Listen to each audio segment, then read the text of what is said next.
Chapter 6 में आज का टॉपिक हमारा रहेगा बेटा कॉम्बिनेशंस है। चैप्टर का नाम ही यही है भी अपना, परमुटेशंस एंड कॉम्बिनेशंस। तो कॉम्बिनेशंस में और परमुटेशंस में थोड़ा सा फर्क है, दोनों ही अरेंजमेंट्स हैं चीजों का, लेकिन क्या फर्क है। छोटा सा एग्जांपल ले लेते हैं कि अ, 3 लेटर्स ले लिए मैंने ए बी सी है, और तीनों के तीनों लेटर्स लेके कितने वर्ड्स बनाए जा सकते हैं। तो पॉसिबल वर्ड्स ध्यान देना, ए बी सी चाहे मीनिंग हो चाहे ना हो, ए सी बी है ना, बी सी ए बी ए सी और सी ए बी और सी बी ए, कितने बन गए, ये 6 बन गए। इसका हमने तरीका भी देखा था कि 3 लेटर है और तीनों ले लिए तो 3p3, यानी कि 3 का फैक्टोरियल हो गया। ये है हमारी परमुटेशन। लेकिन जब हम बात करते हैं कॉम्बिनेशन की, पॉसिबल वर्ड्स हैं, लेकिन अब मैं कह दूं कि मेक अ टीम, बात पे ध्यान देना, make a team of 3 members out of A B and C. ज्यादा डिटेल में नहीं लिख रही, मतलब तुम्हें ये समझना है कि अगर ए बी और सी 3 ही बंदे हैं और 3 की ही टीम बनानी है। टीम, टीम का मतलब कोई आगे पीछे से कोई फर्क नहीं पड़ेगा, तो केवल एक ही चीज होगी, वो होगी ए कोमा बी कोमा सी लिख लो या ए बी सी लिख लो, वो एक ही बात है। तो वो बनेगी केवल और केवल एक, और यहां बन रही थी 6। ठीक है, समझ में आ रही मेरी बात। अच्छा जी, 3 में से 2 ले लेते हैं इसी में से कि n 3 है और r मैंने 2 ले लिया, तो टोटल अरेंजमेंट्स बनेंगे 3p2, 3 का फैक्टोरियल और 3 माइनस 2 का फैक्टोरियल। ये भी बाई चांस 6 बनेगा, ट्राई करते हैं। 6 कौन कौन से बनेंगे, ए बी बी ए, या फिर हम बी सी लेंगे, B C C B C ए और ए सी। और कुछ बनेगा, नहीं बनेगा। कितने बन गए, 6 बन गए।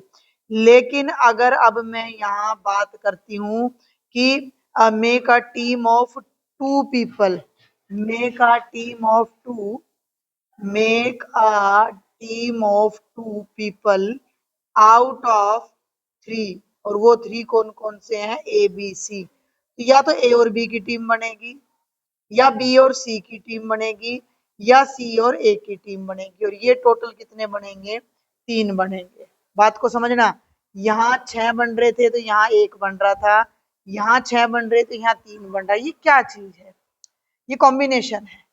कॉम्बिनेशन एक ऐसा अरेंजमेंट है जिसमें किसी चीज का ऑर्डर मायने नहीं रखता। मान लो भाई देखो, ये बात शायद मैंने पहले भी बताई होगी, ये फर्स्ट पोजीशन है ना, और ये सेकंड पोजीशन है और ये थर्ड पोजीशन है। 3 बच्चे हैं या 4 बच्चे हैं, तो पोजीशन अलग अलग बच्चों की अलग अलग आएगी तो फर्क पड़ेगा।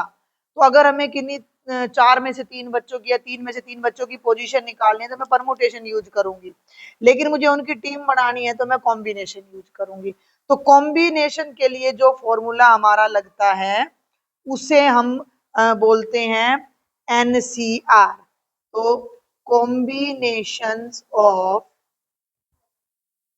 R objects out of n, ठीक है, जिसे हम बोलेंगे कॉम्बिनेशन NR, या हम बोलेंगे NCR, और ये हो जाएगा n फैक्टोरियल। फर्क देखना, अभी मेरी बात को सुन ध्यान से, कि यहाँ 6 को किससे भाग करूं कि 1 आ रहा है, 6 को किससे करूं, हाँ, यहाँ क्या लॉजिक लग रहा है कि 6 को 6 से भाग करा तो 1 आ रहा है, यानी कि 6 को 3 फैक्टोरियल से भाग करूं तो 1 आ रहा है। 3 फैक्टोरियल का मतलब 3 ऑब्जेक्ट चूज करे थे, यहाँ हमने 2 ऑब्जेक्ट चूज करे थे, तो 6 को अगर मैं 2 फैक्टोरियल से यानी कि 2 से भाग करूं तो 3 आ रहा है, यानी कि ये जो जितने ऑब्जेक्ट्स हम चूज कर रहे हैं वो फैक्टोरियल बढ़ गया।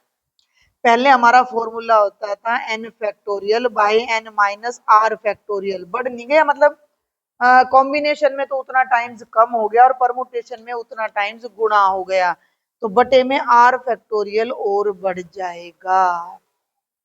एनसीआर का मतलब N factorial by R factorial into N minus R factorial. अभी इन दोनों क्वेश्चंस को जो अभी हमने ऊपर किए हैं, अब मैं तुझे फार्मूले से करके दिखाती हूँ कि 3C3 का मतलब 3 फैक्टोरियल, फिर 3 फैक्टोरियल और n माइनस आर का मतलब 3 माइनस 3 फैक्टोरियल, 3 फैक्टोरियल 6, फिर 3 फैक्टोरियल 6 और 0 फैक्टोरियल 1, सारा कट के 1 आ गया।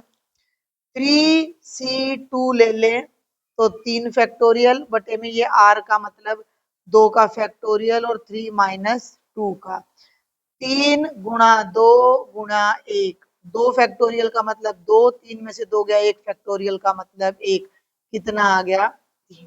बिल्कुल वही आंसर आ रहा है जो अभी ऊपर आ रहा था भाई। मैंने यहाँ 3 में से तीनों चीजें ली, तीन ये रही, यहाँ 3 में से तीनों चीजें ली तो एक कॉम्बिनेशन बन रहा है, और 3 में से 2 चीजें ली तो 3 का बन रहा है, तो 3C3 1 बन रहा है और 3C2 3 बन रहा है। तो ये डायरेक्ट हमें फॉर्मूला मिल जाएगा। फर्क समझना है, परमुटेशन का मतलब है कि परमुटेशन का मतलब है अरेंजमेंट किसी भी तरीके से। फर्क देखना परमुटेशन एंड कॉम्बिनेशन में, भाई परमुटेशन का मतलब है अरेंजमेंट और कॉम्बिनेशन का मतलब है ओनली सिलेक्शन। बस सेलेक्ट कर लिए 3 आदमी, 4 आदमी, 2, किस ऑर्डर में करे वो मायने नहीं रखता, इसमें ऑर्डर मैटर करता है। ऑर्डर वर्ड समझ रहे हो ना, ऑर्डर हुक्म नहीं, ऑर्डर माने आगे पीछे का, वो ऑर्डर मैटर्स करता है। अभी एक रिलेशन निकालेंगे हम, पहले तो एनपीआर और एनसीआर में यही सारी बातें यहाँ पर आपकी बुक में बताई गई हैं, यही सारा है, अपना पढ़ लेना। यही सब चीजें दी गई कि 3 में से 2 ऑब्जेक्ट्स लेके क्या क्या कॉम्बिनेशन बन रहे हैं वगैरह वगैरह। ये NP2 और 4P2 4C2 में रिलेशन है। आगे जाके एनसीआर का फॉर्मूला शायद इन्होंने पहले दे दिया हो, एनसीआर का फॉर्मूला इन्होंने शायद पहले ही कहीं डाल दिया है। ठीक है, तो एक बार मैं एनपीआर और एनसीआर में रिलेशन दिखाती हूँ अब तेरे को कि एनपीआर क्या था, N factorial by N minus R factorial. ठीक है, और एनसीआर क्या है, एन फैक्टोरियल आर फैक्टोरियल और एन माइनस आर फैक्टोरियल। ठीक है, समझ आ रही बात। अगर मैं इस टर्म को अगर मैं इस टर्म को आर फैक्टोरियल से डिवाइड कर दूं तो एनसीआर आ जाएगा, या इस टर्म को आर फैक्टोरियल से मल्टीप्लाई कर दो। तुम ऐसा करो, इसको इधर ले जाओ, आर पर गुणा, तो R factorial multiplied by N C R, तो राइट साइड में क्या बच जाएगा, N factorial by N minus R factorial, और ये किसका फॉर्मूला है, ये एन पी आर का। ये रिलेशन आएगा दोनों में। कहीं जरूरत पड़ जाए तो आपको याद होना चाहिए कि R factorial multiplied by N C R करोगे तो एन पी आर आएगा। यानी कि परमुटेशंस जब हम करते हैं तो ज्यादा एलिमेंट्स आते हैं, कॉम्बिनेशंस करते हैं तो कम आते हैं। अब इनके कुछ बेसिक से फॉर्मूलाज हैं, उन्हें देख लेते हैं। ये तो रिलेशन था एनसीआर और एनपीआर का, मैं थोड़ा सा हाईलाइट भी कर दूं जो जो मैं बताती जा रही हूँ आपको। एक तो ये बताया है मैंने, एक ये थ्योरम नंबर 5 वही चीज थी, जो ये थ्योरम नंबर 5 ही थी, मैं यहाँ राइट भी कर देती हूँ कि ये थ्योरम नंबर 5 का रिजल्ट है जो मैंने अभी हाईलाइट की है। हो गया, और इससे पहले वही चीजें सब न्यूमेरिकल इसने बता रखा है। कुछ एक दो रिमार्क्स ये यहाँ पर दे रहा है, तो रिमार्क्स में अब दे रहा है ये एनसीआर का फॉर्मूला, ये यहाँ एनसीआर जो मैं तुम्हें पहले ही दे चुकी हूँ। क्लियर है। अब अगला फॉर्मूला है एनसीएन का, सारी की सारी चीजें ले रखी हैं यहाँ, ये सारी की सारी चीजें ले ली तो एक ही कॉम्बिनेशन बन रहा है 3C3। तो इससे जो हमारा फॉर्मूला निकलेगा, देखो अब इन सबको ना थोड़ा सा अपना स्टार लगा लेना, जो जो फॉर्मूले मैं यहाँ लिखती जा रही हूँ ये मैंने ब्लॉक में कर दिया। ठीक है, अब अगला देखो एन सी एन का फॉर्मूला बनाऊं तो एन फैक्टोरियल, फिर n फैक्टोरियल और n माइनस n, दोनों कट गए, ये 0, कितना आ गया 1। भाई 3 बच्चे हैं, तीनों ही लेके जाने, तो एक ही चॉइस है कि भैया चलो। अभी ए बी सी थे, अभी मेरे पास क्या था, ए था, बी था और सी था, और तीनों में से 3 की कमेटी बनानी थी, तो एक ही तरीका था कमेटी बनाने का। अगर हम सारे के सारे ऑब्जेक्ट्स चूज कर लेते हैं, n में से n के n ऑब्जेक्ट्स चूज कर लेते हैं, तो एक ही तरीका बचेगा जो कि 1 होगा। तो ये हमारी आइडेंटिटी बन जाएगी, NCN1 होता है। ये जो ब्लॉक में करती जा रही हूँ इनको कर लेना। NCR को भी बल्कि मैं ब्लॉक में कर देती हूँ, ठीक है। ये एनसीआर का फॉर्मूला तुम्हारा हो जाता है, और ये रिलेशन का हो गया। अच्छा जी, और आगे चलें तो एक और हमारा रिजल्ट आ जाता है NC0, कुछ भी ना लो, वो भी एक ही तरीका है। घर में 3 बच्चे हैं, मम्मी बाजार घूमने गई है, भाई किसी को नहीं ले जाऊंगी तो नहीं ले जाऊंगी, तो नहीं, तो एक ही तरीका है कि भाई कोई नहीं जा रहा, एक ही, तीनों में से एक को ले जाना हो। मान लो घर में 3 बच्चे हैं ए बी सी, तो या तो मम्मी ए को ले जाएगी, या मम्मी बी को, या सी को, तो कितने तरीके निकल के आएंगे 3।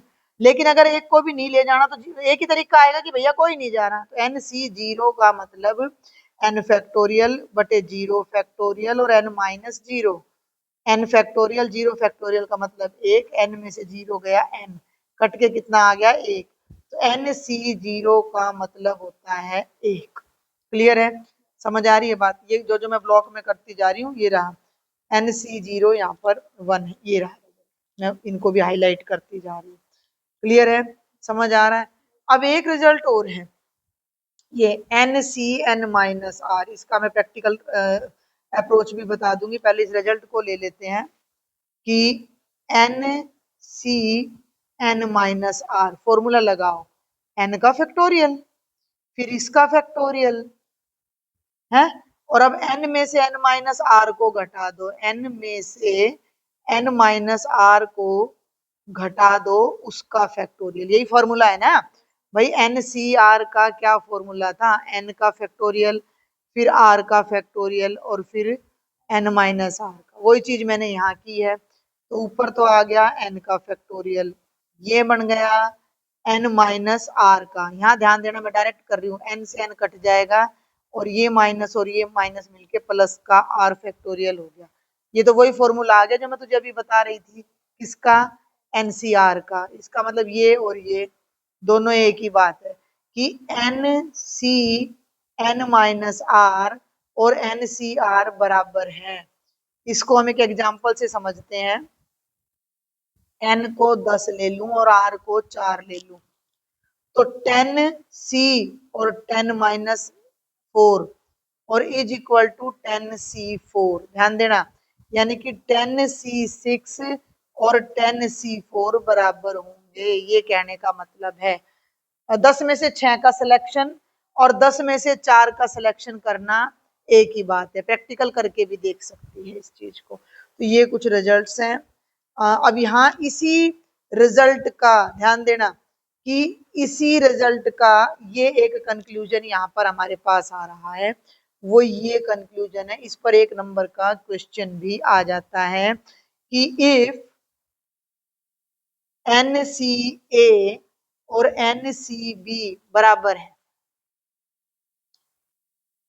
तो या तो ये दोनों बराबर है, ठीक है। तो पहली बात, आइदर, भाई जब भी तो बराबर आएगा, A और B बराबर है, भाई 10 में से 3 चीज और 10 में से 3 चीज लूंगी जब भी तो बराबर आएगा, या फिर अभी अभी मैंने ये भी बताया है, यहाँ 6 और 4 बराबर नहीं है, लेकिन 6 और 4 का जो जोड़ है वो 10 के बराबर आ रहा है, यानी कि A और B का सम n के बराबर आना चाहिए, या A और B आपस में बराबर होने चाहिए, और A और B का सम n होना चाहिए।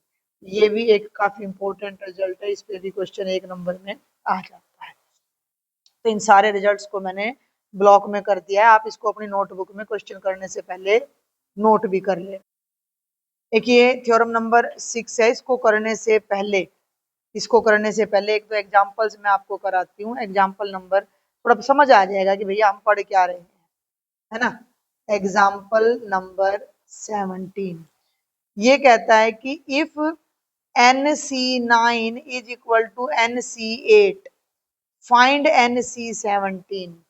तो डायरेक्ट कर देती हूँ मैं सॉल्यूशन। गिवन क्या है कि NC9 और NC8 बराबर है, दोनों तरफ फॉर्मूला लगा लो। n का फैक्टोरियल, 9 का फैक्टोरियल, n माइनस 9 का, n का फैक्टोरियल, 8 का फैक्टोरियल और n माइनस 8। n फैक्टोरियल से n कट के दोनों तरफ 1 आ गया। इसको इधर ले जाओ और इसको इधर ले जाओ, क्रॉस मल्टीप्लाई। समझ रहे हो ना? है, ये निशान लगाने की जरूरत नहीं है, लेकिन मैं करा रही हूँ बस। 8 फैक्टोरियल, मैं तो तुम्हें भी निशान इसलिए लगा रही हूँ कि तुम्हें समझ आ जाए, is equal to 9 factorial n minus 9। लिखना चाहो तो लिख सकते हो, क्रॉस मल्टीप्लाइंग। ठीक है, बड़ा फैक्टोरियल को खोल दो, छोटे को पड़ा रहने दो। तो ये तो हो गया 8 का फैक्टोरियल, इसको खोल दो n माइनस 8, n माइनस 8 में से 1 कम कर दो, n माइनस 9। ये 9 को खोल दो, 9 इंटू 8 फैक्टोरियल और n माइनस 9। इस फैक्टोरियल से ये कट गया, 8 फैक्टोरियल से 8, इधर बचा n माइनस 8, उधर बचा 9। 8 माइनस का है, राइट साइड में ले जाओ, 9 प्लस 8, n की वैल्यू आ गई 17। हमें n की वैल्यू नहीं निकालनी, हमें तो NC17 निकालना है। ठीक है, तो n की वैल्यू आ गई तो सब कुछ कर सकते हैं। NC17, n की जगह 17 रख दो, 17C17 1 आ जाएगा। फार्मूले में भी रख सकती है, नहीं तो मैंने तेरे को आइडेंटिटी बताई है कि भैया NCN का मतलब 1। क्लियर है? समझ में आया कुछ? पक्का? आगे चलते हैं एग्जाम्पल नंबर 18 पर।